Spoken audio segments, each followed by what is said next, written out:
Қайырлы күн, қыздар. Біздер бүгін тушенка, яғни ет консерв жасайтын боламыз. Алдымен қажетті заттар бізге лавр жапырағы, ет, май, доңғалақ қара бұрыш және биіктігі шамалас бірдей банкалар қажет болады. Алдымен етімізді жуып, тазалап, осындай көлемдегі, видеодағыдай көлемдегі бөліктерге бөліп турайтын боламыз. Өз қалауларыңызша турап алыңыздар. Жуылып тазаланған банкамызға бастап туралған еттерімізді орналастырамыз. Бұл жерде менде ет, тұздалған ет болғасын, мен тұз қосып жатырған жоқпын. Соған мұқият болыңыздар. Егер сізде тұздалмаған свежий ет болатын болса, жаңа сойылған малдың еті болатын болса, міндетті түрде тұз саласыздар. Лавр жапырағы мен қара бұрышты осылай ортасына салып жіберіп, майды ең бетіне бір немесе екі кусок банкаңыздың көлеміне қарай майды салып жібересіз. Туралған еттің үстіне 2 столовый қасық, яғни 2 ас қасық көлемде кішкентай ғана су құямыз. Аузын жабамыз.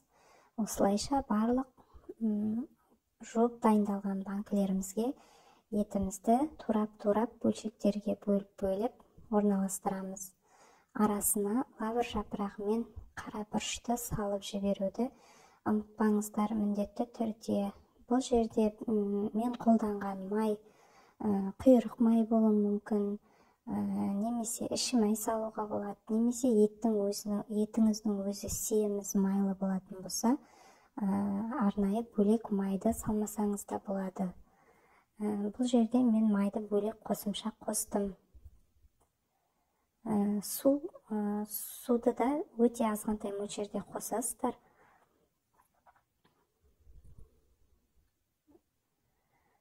Піскеннен кейін өзінің ет консервіміз дайын болған кезінде еттің өзінен де бірнеше су бөлінетін болады. Егер етіңізде шандырлар болатын болса, міндетті түрде шандыр жерлерін сылып алып тастаңыздар.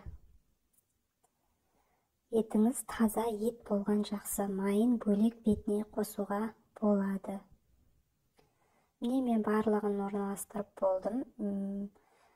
Етіміздің бәрін банканың аузын мықтап жауып, банкамыз батып тұратын көлемдегі кастрөлге саламыз. Бірінші банкамызды салып аламыз, одан кейін жайлап суымызды құямыз. Су кранттан алынған жылы су. Бұл жерде банкамыздың аузына жақындағанша сондай көлемде суды құямыз.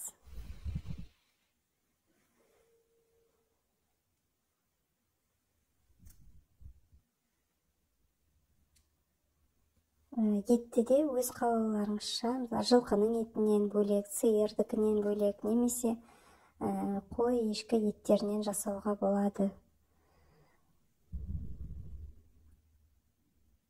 Газымыздың астын жағып, кастрөлді отқа қоямыз, қайнағанын күтеміз. Қайнағаннан кейін астын сәл азайтып, 3 сағатқа аузын ашпай, бір қалыпты отта осылай қайнатамыз.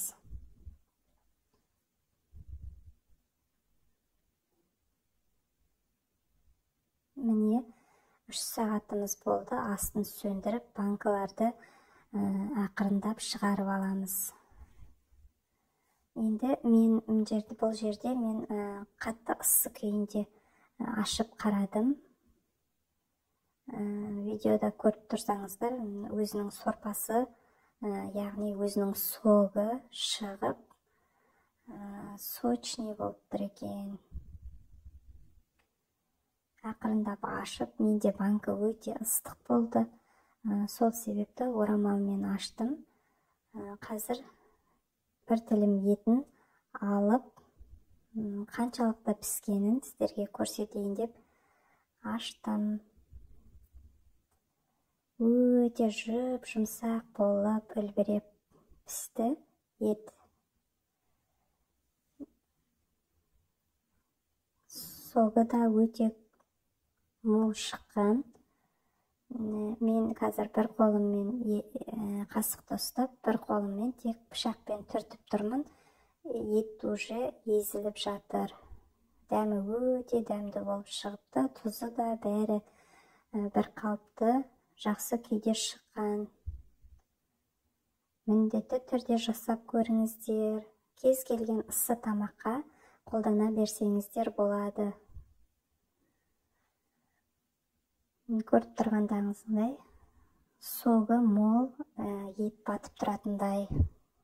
Астарыңыз дәмді болсын.